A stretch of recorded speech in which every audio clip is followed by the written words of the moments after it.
Hello and welcome to a very sober episode of I Don't Get It, the probing pop culture get off my lawn cast, investigating the deep things that cause open-minded musings within two early 50s curmudgeons, each of us staring down the prospect of entertainment relevance. I am your host, Bill Scurry. I'm the founder and proprietor. I missed a syllable there. It's a tough word. You've only said it 500 times. What I'm going to do is I'm going to add a third. I'm the proprietor of the something called American. The anti-proprietor, the proprietor and the anti-proprietor, the contra-proprietor, if you will. The amateur proprietor. Something called American Caesar Enterprises, which, look. Sometimes it seems like these are frivolous business adventures. Sometimes it seems like they're just things I make up before on the notes docs. Sometimes, yes. This one's a good one. I mean, I think that this is so we All are. Right, get ready for Bill's best joke. You know a joke's going to be good when you preface it by saying it's a good joke. Yeah, I mean, it's not a joke. It's serious. This is my life. Oh, yes. This is real. Yes. I feel like everyone is sitting here jibing at what my ambition, but okay, exactly. Fine, all right. Your dreams. We're pissing on your dreams, Bill. So what American Caesar Enterprises is a bustling, busy, freshly line-caught seafood company, which is based in the center of Ohio. It's a good one. Thank you. We're out of business already. Sorry, bad idea. My sister told me, so she lived in Switzerland for 3 years. I believe my nephews were ages 7 to 10. And she told me they were there. And one time over dinner, they were eating fish. And one of them went, "Hey, how do we get fish? We're in a landlocked country. Where the hell did this come from?" And good point, but also that's an intelligent realization for a child. Well, it makes you think. Should we really be eating this? Well, it really makes you think. It's like, so when did lobster get to Nebraska? You know what I mean? It's like at some point there's just food that other people. We can always say like the fucking mango, the avocado. We understand that in some places those are a delicacy, but it's like when you start ripping things out of the bottom of the ocean that hide under rocks. Yeah. Like when did a scallop arrive somewhere in Denver? You know what I mean? Well, lobster was considered trash fish until and people threw it away or fed it to slaves or fed it to animals. Until the early 20th century, maybe the mid-20th century, when it was restaurant culture. They rebranded it. Because it's interesting. Think about it. Lobsters literally eat scum. They eat the horrible stuff in the bottom of the ocean floor. It's simpling it a little bit, but I take your meaning. And I read something interesting, the movement to get people to eat more insects. It's more sustainable. And people view insects as... vermin is disgusting. It's trafe. I do understand what you mean, yeah. But one insect that is more eaten than others, I've certainly eaten, is grasshoppers and crickets. And they eat clean grass. So if you really want to, there's many ways of looking at a cricket or a grasshopper as a far, from that perspective, cleaner animal than a lobster or a crab. When you cross the boundary, for instance, I know that you've eaten frog's legs at Coney Island once. Yes. I ate frog's legs at Nathan's at Coney Island, which, I don't know, I was young and stupid. But it's like when you cross over the line to like alligator etouffee and rattlesnake meat, it's like reptile is a whole different ballgame. I've never gone there yet in terms of like... I've tasted alligator, yes. Yeah? Where, down south when you were doing the trip? Where was I? I don't remember. It might have been on that road trip. But I have tried alligator, and then... You tried some Canada alligator. Again, talk about something that's not supposed to be where you're getting it. And then when I was in Australia, a guy on my tour ordered alligator, and he was joking. He said, a good dad joke. He said, "I should have told the waitress, bring me the alligator and make it snappy." And I think, I know. And I think he gave me a taste of it. The cliche is it tastes like chicken, but it just tastes like, food. I tell you what, I had ostrich once in Northern California. I've had ostrich many times. I had one time, and it did not taste like chicken, considering that it's an avian guy. It's an avian member of the family. Yes, it's a member of the dinosaur family. Yes, exactly. It is like eating a dinosaur. That is true. Yeah. Sorry to backtrack a bit. Actually, Ohio. The one night I went camping in Ohio, people were fishing. It was on the shores of Lake Erie. I saw the joke. So there is fishing in Ohio. You should have said Nebraska. You should have said Kansas. You should have said Switzerland. Well, I mean, look, those things, they have trout ponds too. It's like what I should have specified is saltwater seafood. That's what I should have specified. Okay. They do, Australia. They for a fact don't do they. Sorry, Antarctica. Yeah, you can't pull out like cod from Nebraska. That's not happening. No, you can't. Well, you could pull it out of the supermarket. The freezer tray. Yeah. All they have in that. Hello, my name is Noah Tarnow. I'm the founder and the senior quiz master of the Big Quiz Thing, the trivia game show spectacular. That sounds totally fake, just like my business. Totally fake. Years ago, in the early days of this podcast, when you would say those bullshit things that your company does, I would verbally get angry and go, no. And our listener and friend Adam Starling asked me, he's like, why do you get so angry about that? And I said, that's a good question. I think it's because I'm paranoid that if you say something ridiculous and then I say I run a trivia company, people are going to think I'm lying. It cheapens your thing. Yeah, I can see that. I have had people like, I run a trivia company. They're like, no, you don't. And I'm like, okay. But somehow I do. Yeah. In spite of that guy who said that, somehow you do. Yeah, I know. I don't remember. More than one people. No, you don't. I know your life better than you. Yeah. So I just told Bill the story, friends. A couple of days ago, my sister told me she was talking to a friend, and they were talking. I think even this topic, the topic we're going to talk about today, and they were wondering what it's about. And her friend said, you know what? Someone should do a podcast. People our age should do a podcast in which they discuss and examine things that kids are into and try to make sense of it and explain it to us. And my sister went, that's my brother's podcast. Yeah, we agreed retroactively 11 years ago. Yeah. Yes, exactly. So that's what we're doing today. And today, you know what, Bill? I feel like this topic is the essence of our podcast. Oh, that's a good way to put it. I would agree, yes. I mean, you Google this, most of it is the topic is 6'7", folks. The 6'7" meme, the 6'7" saying. And there's so many videos of people like, what does 6'7" mean? It's all the rage among kids. And meanwhile, like, because we're old, it actually, it's been around, but it started in like March or something. So yeah, 6'7" is something kids say now. It comes with a hand gesture. It comes with an intonation, 6'7". And what it does not come with is an easily identifiable meaning. So Bill, tell us what you can about the 411, as it were, on 6'7". The 401 about 6'7". I'm going to 4 plus 1 plus 1 is 6. Add another one, it's 7. Coincidence? I don't think so. It's prime numbers. Dunkin' Donuts backwards is Stu Nod Nick Nut. Coincidence? That's right. I don't know about that. Yeah, coincidence, not according to the man who lives in my trousers. 6, an old joke, folks. 7 is it is a once popular meme. Now it is perigee, which is why you're hearing the two of us talk about it. Yes, essentially, that's kind of the explanation here. So noteworthy among Gen Alpha, and again, we may quibble on what that generation. In this case, I think it's teens. That's like really young teens. Was it 12 to 17? Was Gen Alpha something like that? Maybe, I don't know. My niece definitely was trying to explain this to me, and she failed, and she's 12. So, that seems to be a target. That says more about her explanation skills rather than the fact that she's a card-carrying member. All right. No, having researched this, I don't think anyone could properly explain this. Other than that one public school teacher, Lindsay, I think his name is Philip Lindsay, who's kind of made a whole Insta and TikTok shingle out of being like the soothsayer. He's kind of the guy. He's trying to explain these things to us. He shows up on morning shows as this sort of like Hawaiian shirted guy in his late 30s who like, I speak the language. I'm hip. I'm a rubric. I can give you this sort of like, I'm hip. I'm with it. I'm hip. Toka. So 6'7" is a sing-song delivery. As Noah actually did it perfectly. 6'7". 6'7". As you juggle your hands palm side up and down. Kind of a palms up juggling gesture, but not like you just sort of almost like it's a scale. It's almost like a triple balance scale more than juggling per se.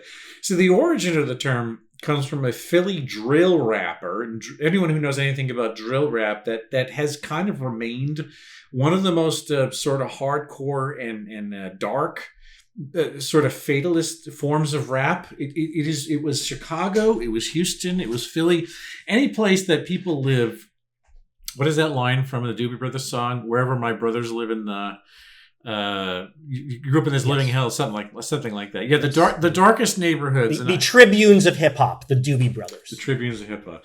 Yeah, I don't mean darkest in terms of. I'm not making so oblique about skin color. What I'm saying is that literally the prospects of leaving the neighborhood and living inside of it. For a variety of reasons, it's not entirely inaccurate. Yeah, and so the thing is, it's this guy was named Skrilla. This particular Philly drill rapper named Skrilla. Yeah, not Skrillex. No, that's true. Right. So this guy's Skrilla with a K. There's also Skrillex. He's a bigger star. There's Yeah. There's Skrilla with a C. Yeah, there's Jay Dilla. Don't forget him, too. Jay Dilla. There's Skilla Baby. I mean, it's like what I thought when I first saw Lil Nas X. Like, why don't these people get their own names? Well, you're part of the giant Nas tradition. It's like, it goes back to the back. We're all in the back of the turtle. You know what I mean? Exactly. It just seems very strange when musicians give themselves virtually identical names to other musicians. So Skrilla wrote a song called Doot Doot, Doot, to fame and fortune just last December. And sure enough, this song was used, as many things are, it was used to underline TikTok memes, which featured this basketball player I'd never heard before named LaMelo Ball. His last name is Ball. His name is really convenient, He's a basketball player whose last name is Ball. My name is Douglas Hockey. I'm going to play for the Toronto Maple Leafs, And then, he had never played basketball before, but he's on the Charlotte Hornets. The Hornets went, look, you never played basketball before, but your last name is Ball, so you're on the team. A lot of people don't know that in the original Chinese, Yo-Yo Ma's last name is Cello, but they just changed it to Ma, Yeah. So the thing is, the memes describe a tall man who's around LaMelo Ball is somewhere around the height of 6'7", but the thing is, it said that he was with the swiftness of a smaller man on the court, such as his speed on the hard wood. In the song Doot Doot, the 6'7" reference is actually said to be about I don't know how truthful this is, but it makes sense to me. It's actually the part of the Philly PD homicide code, much the same. I heard it's 67th Street is part of that. Okay, rough neighborhood that Skrilla is from. Right. It's just one of those things where it could be this, could be that. Everything we're saying here is a theory. Yes. Of course. Yes. This is like sand slipping through your fingers, explaining or even chronicling the history of this meme. So this is just like sand take everything in your eyes or in your gas tank and just being between your fingers. Sand in your shoes. Yeah. So as all things go, the 6'7" phrase, the juggling, triple balance beam hand gesture ultimately mean nothing other than kind of a call and response. This is when we're describing what Noah's young niece was trying to say. And we just assume that there's a larger thing to it. It baffles adult commentators like us who are looking for a solid, deeper meaning of all of this. It's like, how could it be so big and yet so as superficial and as dense as wallpaper, if you think about it.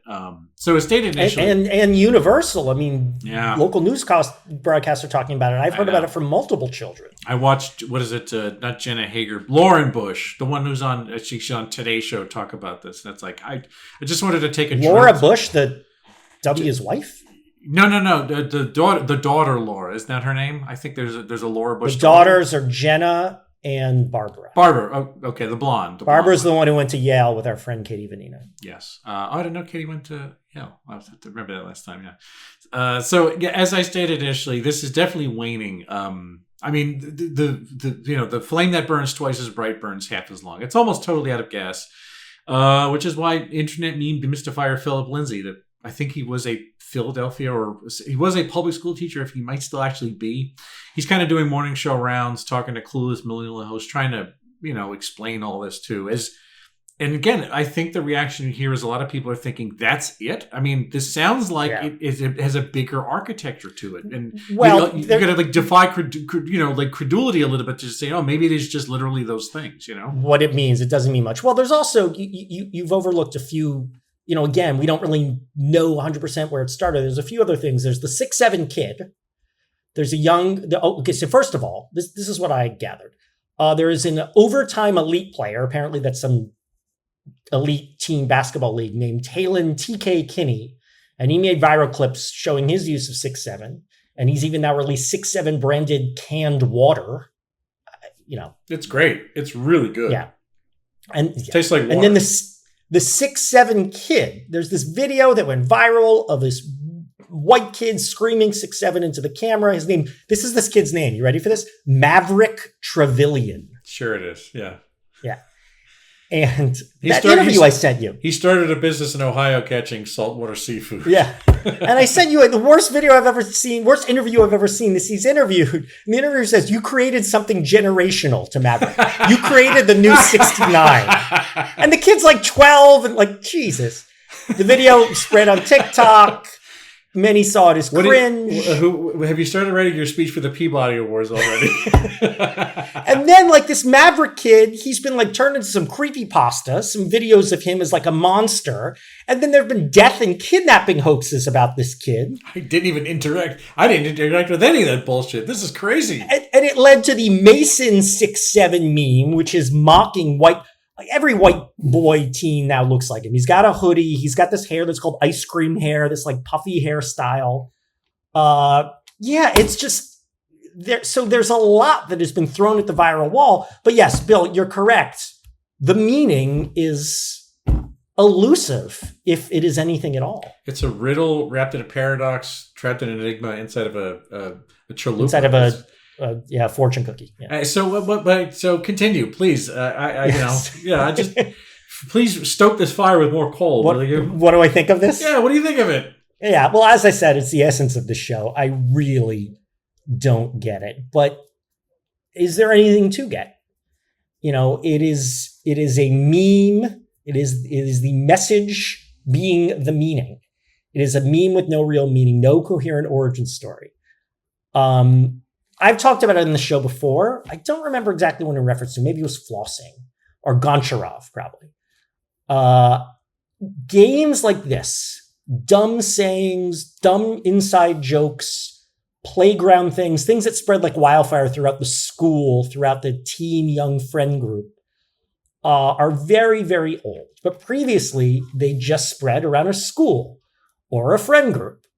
As a bonding exercise, right? This is something we do because it's part of our group. It's fun to say this to each other because it is our argot, our lingua franca, as it were. They were always stupid, which meant they always came and went very fast, which is why this thing is probably going to be completely forgotten of very soon. Forgotten about. I've already forgotten. It's doing its job. My prepositions are screwed up. Yeah. So I don't think I've told this story on the show before, but I'm reminded of something that happened to me in 8th grade. And I haven't verbalized this since 8th grade. Oh boy, I'm going down a rabbit hole. Some friends and I formed a club, a group we called the Pickles. And we called it the Pickles because there was a little deli you had to walk through downtown of our town to get home from school, and a little deli called Pickles that we would go and get, I don't know, maybe a sandwich. God, food must have been so much cheaper back then if kids after school could go to a deli and get sandwiches. So the deli was called Pickles. And for some reason, you got into the Pickles if you completed the same dare. And the dare was to go to the spa, massage place, whatever it was. Memory serves, it was next to Pickles or one door down. And in the window of the spa or massage place was some kind of massage table, some kind of chair that had some motorized function. And for whatever reason, we thought it was funny looking, and we called it a fuckbot. So the dare was, you have to go into the spa salon. You have to ask, so the people working there hear, how much is a fuckbot? And then you have to run out. And if you did that, you were now a member of the Pickles, and you received a little piece of gold-colored metal that you squeezed around your ear to look like you had an earring. That's it. This club probably lasted a month. Of course, we knew it was stupid, but for some reason, this seemed important at the time. And I was very proud of myself when I went in and said, how much for a fuckbot? And I got my little fake earring. As I say, these things have been around forever. They're dumb. They're bonding exercises. I wanted to belong. I wanted to be a pickle. But previously, they couldn't spread beyond school. Now, because of social media, because of the internet, it spreads everywhere. So I know I'm answering the why question here. Right. So what do I think of this? It is like cotton candy. It is nothing. It fades into the ether. It is meaningless. The fact that it's meaningless is not important. What is important or noteworthy is its spread. That tells us something in terms of communication, in terms of media, that we as a society haven't fully grappled yet. What are the consequences? I don't know. They might be perfectly fine, but this is both completely unsubstantial, so I have no opinion, and at the same time, I feel there is something below the surface that we can't even guess. This is the ultimate, riddle wrapped in an enigma. Absolutely. This thing is the ultimate mystery of I don't get it, the pop culture get off my lawn. My favorite notes in all of this were actually I'm going to pivot to Skrilla for the remainder of my time to Skrilla. here. Yeah. So Skrilla's real name is Jamil Edwards. He's 29 years old. He's a former dope slinger and current dope taker, from what I understand, from Kensington. Certainly looked that way in the video. Kensington, Philadelphia is Philly is gentrified, but I'm sure there's still really hard places. Kensington apparently is one of them. He grew up in a pretty tough open-air drug market, selling the hard stuff as a kid. He sold dope, heroin as a kid. So I'd like to quote Skrilla's wiki entry. And I don't know who wrote this, but I'm glad that somebody did. So it was too hard for you to go find the source?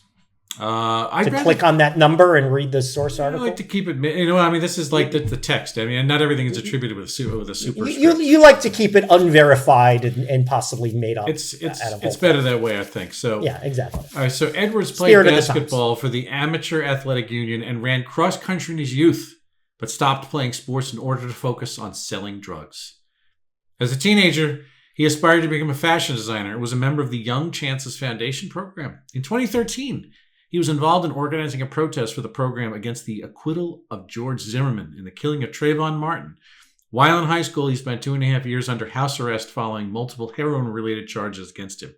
Edwards also practices Santeria. 6'7", I just bit right on the highway.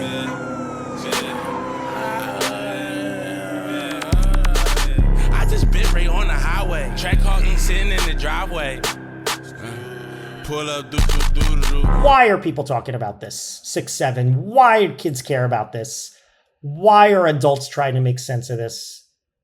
Give me a reason, damn it. The spirit of 67, 76. Yeah. This is superficial, inscrutable, call and response, which kind of becomes an empty game for young kids who are raised in a culture of brain rot, Italian and otherwise. By the way, we covered brain rot, I believe, but not Italian brain rot. I think. Yeah, so. we were going. It was on our list of things to possibly do, but we never quite got to it. Yeah. Yeah, I think it's kind of palindromic. But anyway, anytime someone gets the chance to say the words 6'7", when someone asks what time it is, for instance, or how tall they think somebody is, or how many Xanaxes you want to take? The 6'7". Yeah, the phrase is there to bring them home. How many lumps do you want? Oh, 3 or 4. This is what they said in Bugs Bunny cartoons back in the day. So I think the fact that this has no dimensions or depth aside from the moment is a feature of this whole thing. It's exactly like you said. It's a feature, not a bug. It's not different than TikTok Reels themselves in terms of the fact that these things are quick mimetic hits of something with kind of an irrational, Moebius strip form and function, and that appears to be the lingua franca of the crowd. So this seems like it is a satisfying 3 to 4 month trend strictly based on the inscrutability. Yeah, I said it before. We want to belong. We're tribal. That was me with my pickles thing. We want to, fit in. We want to have our hand stamped, other metaphors. But yes, the reason we're talking about it now is because social media spreads these things. And social media is, now everyone's they said the Xerox machine made everyone a publisher. Now everyone's a newscaster. So the dumbest thing that a 12-year-old says gets spread, and other dumb people, i.e. 12-year-olds, pick up on it. So, no matter how stupid, the social media certainly does not have a barrier to idiocy. David Brinkley, speaking of news, he definitely would have passed on 6'7" if he was, yeah, it was exactly. 1966 for sure. It would not have gotten a segment on the NewsHour or Nightline or something like that. Another thing is the media has this obsession.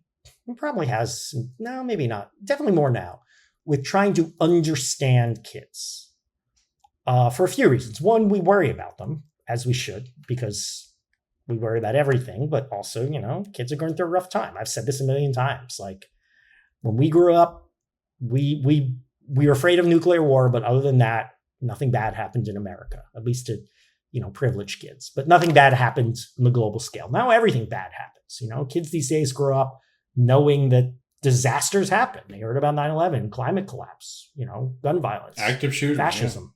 Yeah. So, we are worried about them. Social media rotting their brains. But also because our clickbait entertainment industry is terrified of being left behind on something. So the conversations being had, and these local news studios are, oh my God, everyone's talking about 6-7. We have to do a segment on it. We have to do something. We have to. This is something I didn't mention. One of the short videos I saw was someone asking Shaquille O'Neal to do 6-7 and him asking what it's about.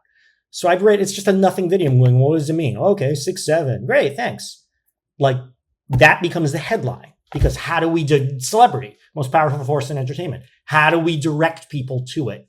Because if someone's talking about it, now everyone needs to talk about it. We are a bandwagon culture. You've most likely heard about the 6-7 meme. Hey, 6-7! No, would you have liked 6-7 when you were a kid? Absolutely. Anything to belong. I would have jumped on this immediately. The thinner, the thinner and the dumber, the better. The more transient. It's so it's so fleeting and Quicksilver. Yeah, I mean, actually, I wouldn't say that. Not anything to fit in. It was very important to me to fit in, but there are a lot of trends, which I probably referenced in the show when we answered this question, that have an impediment to me. Something about it, I have an aversion to it. Whether it's specifically about sports, which I never liked, or a girly thing, which, I both never liked and was terrified of being associated with. But the fact that this is so gossamer, that there's nothing to it, that there's no deeper meaning behind the very words, means, just like the fuckbot pickles thing, there is no reason. The only reason to pick up on this is to fit in. So I'm in, I'm there. So yeah, I would have been 6-7ing it up and down all the time. Well, I mean, we had verbal memes. I mean, whether it's you're running around talking about fuckbots and pickles and shit, I mean, that makes no less sense than whatever the shit that we did back in 1990. The thing is, these things served as the transient in-jokes that were just, quite literally just some parlance of the moment, some atomic, angstrom deep, broad moment between cool kids. All right, and just as an example, Ours in 87 was briefly the phrase "shot down," delivered as if it were a fighter. I don't remember that. No. I'm saying it was local. It was your local thing, yes. Right? Yeah. Well, of course I didn't remember it because I grew up. Yeah, 100. You grew up in Thailand, in Phuket. Not even that far from you. That's the joke. We were both on the East Coast in the greater New York area. So I'm saying, yeah, but it was like everybody had their own, these things metastasized. So "shot down," delivered with the sort of descending as if it was a fighter aircraft being splashed into the sea after it lost in a dogfight. So you'd say "shot down," like, the idea that like it was mocking, right? And the point was to slam a loser or to just merely equate some other person with a loser. It was originally the parlance between cool kids, but it was a way for one of them to take a shit on the other and just sort of say, oh, they would ask, it's like, oh, do you have homework tonight? Or how did I do on that test? And the teacher would say something and some guy in the back there would say, "shot down." So this is just bummer, a version of bummer? Or yeah, or people still say "shot down" to mean you were rejected. Yeah, I mean, that's literally what it meant. It just meant it was a dig. It was just a dig that was momentary. That's pretty much what it was. It was momentary. It's just meant to take a piss on somebody else. It was kind of harmless. That's the point. It was, if it lasted more than a month, I'd be surprised. That's the thing. So, but like you said, the difference in the phenomena of our youth and the blasting memes of Gen Alpha is the size of the bullhorn, the gravity of something looking fleeting and cool, but having all this sort of reach. But it's just, no matter if it's a billion people or Shaquille O'Neal or the ice cream haired kid, it's like, it's still just dumb. It's just a lot of people saying it. Doesn't necessarily give it breadth. It just gives it, 2 dimensions. It gives it width and width and length, but not height or depth. It just spreads over a lot of things, but it doesn't make it any more impressive. But yes, of course, we had this as a kid, and we love the shit out of these things. We human beings are tribal. Yeah. And it's really important to have these exclusive tribal sayings or items that make people feel less lonely. Is this in any way, the rise of 6-7, a sign of the apocalypse? 6-7 breaks its silence. The rise of 6-7. The rise of the fall of the dawn of the planet of the 6-7. You know, with this shit, here's the thing. It's so ridiculous. It's like a knee jerk. I want to say yes, but it's just never true. It's not true with this stuff. Because the thing is, our shit shot down didn't mean anything. And yet I'm sitting here talking about it in the year of our Christ 2025. It's stuck in my head as like a thing that people talked about, that these cool, sexy girls and these jockey type and the brainy kids that I looked up to that were ahead of me in GPA said this. It was a game. It was like a fucking tennis match that they were playing. I wasn't invited to. Of course, I wanted the shot to say, ability to say shot down. So the thing is, it's like, what happened with our things is that there was no way for them to escape the tight circle in which it was birthed. It was designed to just have a transient lifestyle. Like the housefly, it was just supposed to live a few days and then die. And that's but it wasn't designed. That's the thing. That's true. It wasn't even designed. But there's no way for it to spread, shot down or fuckbot. There's no way for it to spread beyond that, because what are you going to do? Have the local news pick it up? No. No, it's almost like parthenogenesis, where it just gives birth to itself until there's no genetic. Yeah. It just dies of its own. The fact that there's no variation. It's a watermelon with no seeds. If TikTok existed in '87, shot down might have in fact unfolded in exactly this way, which means that our jokes weren't any smarter. And this generation isn't any dumber. It's like it's the cheap proliferation of data akin to like the Zimbabwean dollar, where you need a fucking wheelbarrow of them to probably buy a chicken. You know what I mean? It's like that's kind of the difference, is inflation or stagflation of ideas, that sort of thing. Yes. All right, folks. I Don't Get It, the Pop Culture Get Off My Lawn cast, the only podcast that references the 6-7 meme phenomenon by talking about the Zimbabwean financial crisis. The ongoing. With the wrath of Mugabe. You hear it. Yeah. Is he still there? No. But he's his, gone, right? Yeah, he got it. This is his legacy. Yeah. We'll have a version of that soon enough. Will we get to a point in our culture where nothing has any meaning?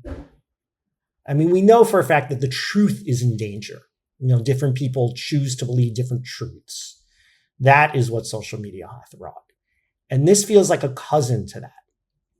Will culture, if you can't trust meaning, will we remove meaning from our discourse? Culture will just be memes and indicators and signifiers with no meaning or nothing to say.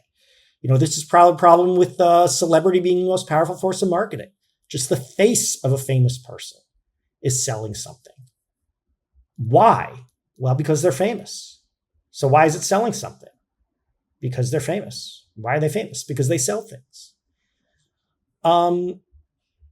But I do agree with you. This is maybe not all bad. Like, as I said before, it is so hard to pin down, like, maybe there's something beneficial to this in terms of a youth bonding kind of thing. There's something good about these stupid jokes being confined to a small space, but, maybe the spread will help. I doubt it. I remember being a kid thinking about, if we ever invent teleportation, it will fuck up culture, because there will be no specific culture. It'll all be we don't have monoculture, but it'll all be, everyone will okay, this is part of the issue now. Look at politics, right? It used to be a Democrat could win in a Republican area, or a Republican win in a Democratic area, because people voted based on the person, on the local issues. But now everything's nationalized, right? Which is how anti-Christian con artists from New York can be so popular in the South. One of many reasons. So, maybe there's something good here, because it's so hard to say what is what and what means what here. But I do think there's something distinctly apocalyptic about this. We are back now with everyone's favorite middle school teacher, Mr. Philip Lindsay from Payson, Arizona. He's a special education math teacher who went viral for breaking down Gen Alpha lingo, and he's back for another lesson in what the kids are saying. No, let's wrap this thing up with our final two segments, Jalousie and the Fallopian Scale. Tell me if you have any feelings of envy based on what we've just described. Not really. I am grateful to have left that world behind, the world of being young and being so desperate to belong that I would do insanely stupid things. But I don't know. Maybe I also wish something like that seemed important again, instead of things I wish I could care about dumb bullshit again. I mean, I do. Look at my damn job. I feel like all I care about is dumb bullshit. It's kind of helping me out right now. Yeah. It's not that I care. It's that I engage with it as a mental thing. But I don't know. Look, I'm a big believer in a balance. Like, have fun, enjoy your life, but at the same time, be motivated to do something positive. You can have both. What bothers me is people who, just have fun at the expense of, stick their head in the sand, to use a metaphor. I'm basically not jealous, though. Yeah, I can't seem to mount the old jealousy penny farthing for this episode because I especially now that I've seen the chain of title between the invention, the height of the thing, the decline. I mean, let's be fair. We're having a good, fun conversation here. I think we've got pretty much the end in all the dimensions of it. This is of no use to me. It would have been no use when it was hot 3 months ago. It's fine. And I certainly would not have accrued any cachet by using it. If I'd been a part of this thing, no one needs me to go and talk to Hoda Kotb on the Today Show's last Annex hour and try to say, here's what it's all about, Hoda Kotb. I'm going to explain, I'm the demystifier of children's stories. So when you go hear these things, you have me to thank for that. You understand what it means now. No. All right, we brought in our resident pop culture translator, Bill Scurry. Bill, tell us what this is about. My kids are saying it. I can't make head or tails about this. We need you, Bill. You want to be that guy? Yeah. After that, it's like we have footage of a hang gliding squirrel. Come here right after this. What about the scale, Noah? Where does this thing fit in the array of topics? So you take dumb stuff that we should never have heard of, should have just spread among stupid kids, but has because social media is what it is. And so I thought of three things: flossing, Goncharov, and gentle minions. You multiply them all by each other, but only the stupid parts of each one. Flossing actually teaches coordination. Goncharov was somewhat clever. And gentle minions, I don't know. I mean, those movies aren't the worst thing in the world. So multiply the stupid parts of those three things, and you arrive at 6-7 to the 10th power. Somewhere I did use. I'm going to start a new thing. Sorry, I'm going to start a new thing. 42. I've multiplied 6 and 7. Okay, so it's an homage. No, yes, that's an homage to Jackie Robinson. Was that the movie, right? With Chadwick Boseman was called 42, I believe. Was it called 42? That was his number? Yeah, I think so. What I know. Yeah. Oh, yes. So I'm just going to say Jackie Robinson. I'm going to keep following you down. Yeah, right. Keep following reductio ad absurdum. Look, somewhere I did use Gentle Minions too. Somewhere between Gentle Minions and the Wednesday Addams dance, as danced by Jenna Ortega. That was so much better. I mean, it was better, but it's like, here's the thing. These things blew up kind of beyond the origin. Not in scale with whatever the art was, essentially, because they were memes, because they were memes, because memes were they, because they memes were memes. Why do you care? Because it's on the internet. Because let's say Why are you watching it? Because it's on TV. That's why I'm watching it. Yeah. There's a lot of wisdom in that. There's a lot of wisdom in it. Well, all right, that's it. I have nothing left to say in the We have nothing, folks. So, if you want to find past episodes, you know where to go. Spotify, Apple Podcasts, SoundCloud, YouTube, Google Play, Skeet, and people are doing this. This is what they're doing. They're saying Skeet, so we're going to do Skeet. Skeet at for Blue Sky? Yeah. At Blue Sky at noandbillshow.bsky.social.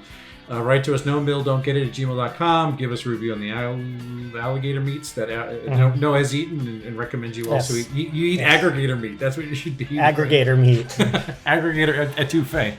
So It's got to have some purpose. My socials are at billscurry.bsky.social, at William Scurry on Twitter, Instagram, all of the good usual hits. YouTube.com/AMCaesars, where you'll find my videos, and you'll find the you'll find the video feed of this podcast, which is a static image, but it's like if you want to use YouTube to listen to it. Yes. As a lot of people do. That's there for you as an option. And now Noah, he's available in places on planet Earth last time I checked. Yes.